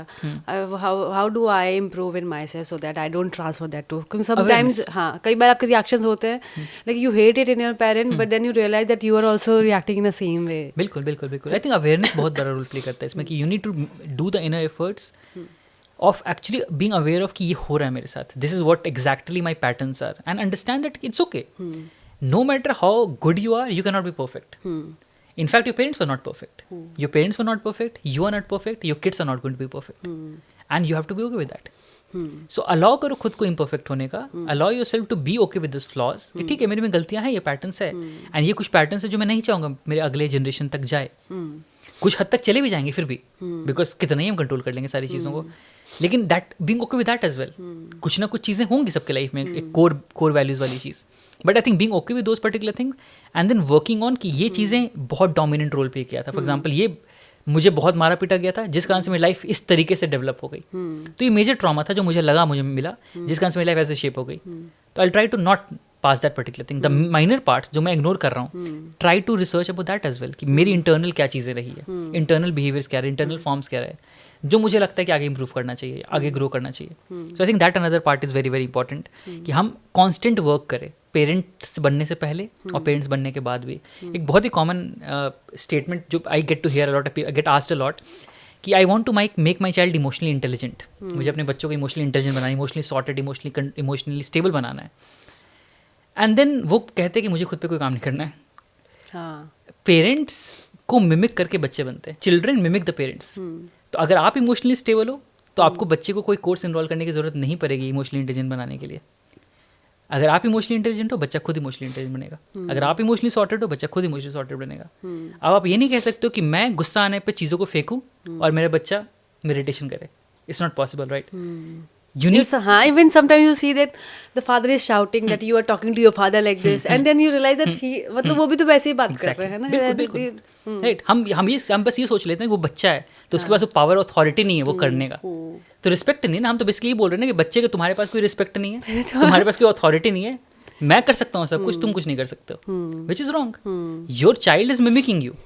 और आप चाइल्ड को कंफ्यूज कर रहे हो. आप चाइल्ड को ये भी बोल रहे हो बाप जैसे बात मत कर. Right, exactly. आप मेरा बाप कर रहे हो ऐसे बातें और मैं नहीं कर सकता. इस बात में एक्सेप्ट करना, इस बात में एक्सेप्ट नहीं करना, what to do and what not to do. Child becomes even more confused about that. So I think take complete ownership of your emotions, work on yourself constantly. You're never going to be perfect anytime. But जब आप ownership लोगे ना कि I M N imperfect individual, आपकी वो बातों में झलकेगा, आपकी वो काइंडनेस में निकलेगा बच्चे की तरफ कि ठीक है बच्चा भी गलती करेगा तो आप उसको डांटोगे नहीं. बच्चा गलती करे कोई बात नहीं, गलती तो होती है, मुझसे भी होती है, तुमसे भी होती है. तो बच्चे के लिए भी उस चीज़ को डील कर पाना आसान हो जाएगा ना कि ठीक है मैंने गलती हुई. तो बच्चा भी खुद को ओवर शेम नहीं करेगा. ओ माय गॉड क्या गलती हो गई, अब तो मेरी लाइफ खराब हो गई. बच्चा भी आपसे शेयर करेगा कि ये गलती हो गई, what do you do about it, right. तो ये एक हेल्दी चैनल बनना बहुत ज़रूरी है, एक हेल्दी रिस्पेक्ट बनना बहुत ज़रूरी है. How does one identify there emotional triggers and work on them? I think emotional triggers में भी जो बात आती है ना कि कुछ चीज़ें हमें हाइटेंड स्टेट पे ले जाती है, बहुत इमोशनली हाइटेंड स्टेट पे ले जाती है. क्यों ले जाती है बहुत इमोशनली हाइटेंड स्टेट पे? बिकॉज उनका हमारे मेमोरीज के साथ कोई कनेक्शन होता है, पुराने पास्ट मेमोरीज से. एक सिंपल सा फंडा आप नोटिस करोगे कि हमें कैसे मेमोरीज स्टोर करते हैं. How do we really store memories? होता क्या है ना कि आप हर दिन इतने सारी इन्फॉर्मेशन गैदर कर रहे हो कॉन्स्टेंटली. आप इतने लोगों से बात कर रहे हो, काम कर रहे हो, इंस्टाग्राम स्क्रॉल कर रहे हो, यूट्यूब देख रहे हो, बुक्स पढ़ रहे हो, न्यूज़पेपर पढ़ रहे हो, हज़ार इन्फॉर्मेशन रोज जा रहा है. How does your brain decide कि ये इन्फॉर्मेशन मुझे याद रखना है, ये इन्फॉर्मेशन नहीं याद रखना है? It does so based on the basis of emotions you felt with that particular information, which means कि आपने कल लंच में क्या खाया था भूल गए होगे, बट आपने पहले डेट पे अपने लंच पे क्या किया था आपको याद होगा. वो 10 साल पहले की बात है बट आपको याद है कि उस दिन मैंने लंच पे क्या किया था. Because strong high emotion state, that is why that memory still intact in you. कल लंच में क्या किया था, कोई इमोशंस कनेक्टेड नहीं था उस चीज़ से, भूल गया. So that is what happens. So again same goes for triggers as well. ये कुछ चीज़ें ऐसी होती है ना कि फॉर एग्जाम्पल आप कहीं पार्टी में जाते हो, एक परफ्यूम स्मेल आता है, मुझे याद लगता है अच्छा यहाँ मैंने एक पार्टी में गया था मैं, वहाँ पर स्मेल आ रहा था परफ्यूम का, वो सारी मेमोरीज याद आ गई अराउंड दैट पार्टी. कोई मैं सॉन्ग सुन रहा हूँ 10 साल 15 साल पुराना और सारी मेमोरीज याद आ गई सॉन्ग सुनने के बाद. So this is what your brain does. Your brain picks up an anchor, connects that emotion to an anchor and reminds you constantly कि इसको इस चीज़ में ऐसा फील करना है. मेरे बचपन से मैं जब भी कुछ बोलता था मेरे पेरेंट्स उस बात पे हंसते थे. एग्जाम्पल कि मैं कुछ इंपॉर्टेंट बात करना चाहता था अपने गलतियों के बारे में, अपने इमोशंस के बारे में, मेरे पेरेंट्स हंसते थे उस बात पे, राइट. तो जब मैं इमोशंस के बारे में बात करना बंद कर दिया इवेंचुअली बिकॉज लोग हंसते थे. फाइनली मैं रिलेशनशिप में गया, मेरे पार्टनर के साथ बात करना चालू किया एंड सडनली मैं अपने इमोशंस बहुत करेज के साथ मैंने फाइनली इमोशंस के बारे में बात करने स्टार्ट करी and she also started laughing. And she started laughing not because she was ignoring me but some other random reason. उससे लगा जोक है. तो मेरा ट्रिगर हो गया, मैं चिल्लाना चालू कर दिया उसके ऊपर कि how dare you do this to me and you are such a horrible person. इतनी बड़ी बात नहीं हुई थी, बट मेरे लिए बहुत बड़ी ट्रिगर थी। सो ये समझना कि जितना आपके लिए वो स्ट्रॉन्ग इंटेंसिटी चीज़ें हैं ना, strong intensified memories, they form your biggest triggers. Try to work on those memories, identify those memories, try to find a way to change the narrative around those memories, and that can easily happen with professional help. आप discuss करो therapist के साथ, coach के साथ, work around this emotion, work around that memory, work around this triggers, and they change your life a lot. I have seen personal examples, लोगों में खुद में भी बहुत सारे चेंजेस मैंने देखे वन से get got in this particular field as well, कि जब आप चीज़ों को ऑब्जर्व करना, समझना, मेमोरीज को याद रखना, चीज़ों को समझना स्टार्ट करते हो ना, आपकी लाइफ ड्रास्टिकली इंप्रूव करती है, बहुत ड्रास्टिकली इंप्रूव करती है, बिकॉज आप ऑब्जर्वेंट हो जाते हो, आप कॉन्शियस हो जाते हो, आप चीज़ों को पर्सनली नहीं लेते हो। फिर आपको ये नहीं लगता है कि आप लोग ऐसा क्यों कर रहे हैं, लोग ऐसा क्यों कर रहे हैं, उन्होंने मुझे हर्ट क्यों किया। एक पॉइंट के बाद हीलिंग में आपको ये समझ में आ जाता है कि आप दुनिया के कहानी के हीरो नहीं हो। हर इंसान अपनी कहानी का हीरो है। हम बस उसके लाइफ में एक साइड किक है। वो साइड किक भी बहुत बड़े साइड किक नहीं है, साइड की साइड किक है लिटरली, जो साइड में चाट या भेलपुरी बेच रहा है literally most of the cases में। बहुत ही क्लोज रिलेशनशिप में शायद थोड़े लेस इंपॉर्टेंट या मोर इंपॉर्टेंट साइड किक बन जाएंगे, बट आपके सबसे क्लोजेस्ट रिलेशनशिप में भी आप साइड किक ही हो, and there is nothing wrong about that. In fact आपकी कहानी में आप हीरो, तो आप कैसे सोच सकते हो कि दूसरी कहानी में आप हीरो बन जाओ। तो पहले तो ये stop trying to be hero in everyone else story, you are okay with being a sidekick. तो जब आप साइड किक होते हुए भी are comfortable with that, then you do not take things personally. तो आपको समझ में आ जाता है कि यार वो जो गुस्सा हो रहा है, फ्रस्ट्रेटेड हो रहा है, इरिटेटेड हो रहा है, जो भी चीज़ें हो रही है उसके साथ, that is coming out because of them, their insecurities, their traumas, not because of what exactly I said. So we take things less to heart, less personally, and automatically our relationships get better because I do not react to everything then. I'm able to understand, I'm able to respond. Things get better automatically. So I think ये understanding बहुत ज़रूरी है. Okay. So how to deal with jealousy in friendships? Because sometimes even in my case also it can happen. It's a very natural emotion. And you'll feel that your friends are getting jealous. So how do you identify that they are being jealous and how do you deal with that? I think पहली चीज़ ना, jealousy एक बहुत ही normal emotion है. Nothing wrong about that emotion unless and until you act upon that emotion. मुझे मेरा partner, मेरा कोई friend बहुत ही सक्सेसफुल है लाइफ में, बहुत पैसे कमा रहा है, मुझे जेलसी होगी। क्यों होगी? बिकॉज मैं भी कमाना चाहता हूँ। इसमें गलत क्या? कोई गलत बात नहीं है नेचुरली में, बट हाँ अब इस चक्कर में कि मुझे लग रहा है कि वो बहुत पैसे कमा रहा है, मैं नहीं कमा पा रहा हूँ, जिस कारण से मुझे इनसिक्योरिटी होती है, जिस कारण से मैं उससे लड़ना चालू कर देता हूँ, उसको बुरा फील कराना चालू कर देता हूँ, उससे दोस्ती तोड़ लेता हूँ। That is when I let my jealousy act upon me. I need to understand that, okay, I'm feeling jealous, it's okay. It's okay for me to feel jealous because I also wanted the same thing but I could not get that. That is okay. उसने मेहनत करी, उसका luck था, whatever the reason, that person got whatever he got. But it should not dictate my friendship. It should not dictate my behavior. It should not dictate my actions. So ये जब हम understanding आ जाते हैं कि हम emotion, जैसे मैंने starting में टर्म बोला था ना कि respond to your emotions rather than reacting to those emotions. जब रिस्पॉन्ड करोगे तो आप समय दोगे समझने का कि मैं फील क्या कर रहा हूँ. मैं जेलसी फील कर रहा हूँ, मैं फील कर रहा हूँ because this happened, not because of the other person did something wrong, because of what I was lacking, and it's okay. I'm also human being, I'm not perfect. तो हमने खुद को स्पेस दिया उस जेलसी को प्रोसेस करने का ताकि वो मेरे बिहेवियर में नहीं आया. So I process that emotion, I respond to that emotion, problem is solved. वरना क्या होगा, हम अंदर अंदर ट्रिगर होते हैं कॉन्स्टेंटली और एक चीज़ का वेट करेंगे. फॉर एग्जाम्पल वो बोलेगा मुझे कि चल मैं तुम्हें पार्टी देता हूँ. एक्चुअली अच्छी बात है, बट मेरा दिमाग कहेगा तुम्हारी घमंड हो गई इस बात की, तुम बहुत पैसे कमा रहे हो, तुम बोल रहे हो मुझे पार्टी देने वाले हो. Nothing to do with that. And you feel so bad about it कि भाई मतलब मैंने तो कभी शायद से एक्ट भी नहीं किया ऐसा, ना कभी थॉट भी आया that I am being more or something. Yes. And but the other person will say that and you will feel very hurt about it. Absolutely. तो वही बात है कि हमने वो हमारी इनसिक्योरिटी आ गई ना वहाँ पर. I think वो अवेयरनेस बहुत जरूरी है. Again, back to the whole point, emotional awareness. If you become aware of those emotions, you are able to handle it in a graceful way. If you're not aware of those emotions, it will come and haunt you in other random ways, which becomes a problem. So let's do a red flag and green flag round now. ठीक है, I'll give you a scenario दूंगी, आपको बताना है it's a red flag or a green flag. A partner who shares their vulnerabilities and encourages you to share yours. Green flag. Okay. A partner who apologizes but repeats the same hurtful behavior. Green flag because the person is saying sorry. Red flag because the person is repeating the same things. So but is he actually sorry or not? ये confusion हो जाता है. हाँ, it depends again on the particular environment and why is he not able to act upon those particular things. I think समय भी बहुत बड़ा role play करता है, बिकॉज अगर हम स्पेस देंगे कि समझने का कि प्रॉब्लम क्या है, बिकॉज हम काफ़ी एक्सपेक्ट करते हैं कि वो चेंज आ जाए 2 दिन में, 4 दिन में, 1 हफ्ते में, बट क्या वो बहुत डीपली रूटेड बिहेवियर है? अगर वो डीपली रूटेड बिहेवियर है तो the person may be trying to change on those things but नहीं हो पा रहा है. तो talking about those things can help. तो लेबल करना will be an injustice to that. Okay. A friend who always supports you but never shares their own struggles. I think green flag in a particular way. Because again, I am getting into detail about these particular things because label करने से again it becomes a problem. Because जब वो इंसान आपको support कर रहा है, मतलब वो एक्चुअली आपके लिए जेन्युइनली केयर कर रहा है, खुद नहीं कर पा रहा है, उसके अपने रीजंस हो सकते हैं. Maybe the person is scared, the person is not comfortable talking about his emotions और her emotions. So maybe getting into that detail as well, because the person is trying to do something good to you. Maybe you can return the favor in that particular sense कि क्या हो रहा है, क्यों हो रहा है, and try to get them to do that in a better way. A parent who compares you to other instead of acknowledging your own unique qualities. Red flag. Okay. A sibling who supports your dreams and celebrates your achievements. Green flag. Okay. A family member who brings up past mistakes and arguments to prove their point. We Red flag. discussed about it as well. A peer who dismisses mental health struggles as overthinking. Red flag. ये भी हमेशा होता है. It's more hurtful that when आपको वो कोई बोल देता है या तू ओवरथिंक कर रही है, overthink कर रही है. तो इससे कैसे प्रोसेस करें? सी अगर दूसरा वही केपेबिलिटी वाली बात आ जा रही है कि if a person is capable to understand what you are going through, they will not label you. अगर वो खुद केपेबल नहीं अपनी इमोशंस को समझने में या आपके थिंकिंग प्रोसेस को समझने में, तो ऑटोमेटिकली उसे लगेगा कि ओवर थिंक कर रहे हो आप. बिकॉज उनको तो आदत है ना अपने इमोशंस को रिजेक्ट करने की. तो ऐसे लोगों के साथ हैंग आउट करना चाहिए या नहीं? अगर सी कॉन्स्टेंटली ये चीज़ें हो रही है तो बेटर ड्रॉ द लाइन. कि अगर कुछ चीज़ें होती है ना कि मेरे कुछ फ्रेंड्स हैं जहाँ जिनके साथ मैं बस पार्टी करने जाऊँगा, आई नो कि उनके साथ में इमोशंस की बातें नहीं कर सकते बिकॉज वो समझ ही नहीं पाएंगे.